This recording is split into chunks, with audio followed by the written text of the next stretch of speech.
Hello, I am Mr. Arena Foley, and I am going to be your 4th grade teacher this year. I can't wait to meet everyone this week, and we're going to have a fun and fantastic school year. But let me just take you on a quick tour of our classroom. As you can see, the desks have been spaced out, but that will not stop us from learning and having as much fun as we can. Every student will be getting a book bin as well. The book bins have been color-coded based on the cohorts.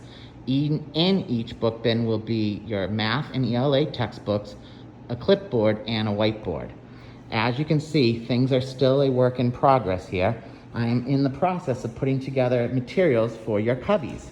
In your cubbies will hold any extra materials that don't fit in your book bins. I've already started to put together some bags with math manipulatives in them.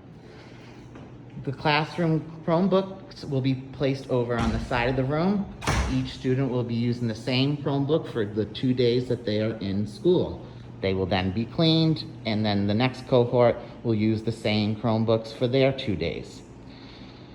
We're gonna have as much fun as we can, but I just wanted you to see what the classroom will look like when you see it this week. Bye, can't wait to meet everyone.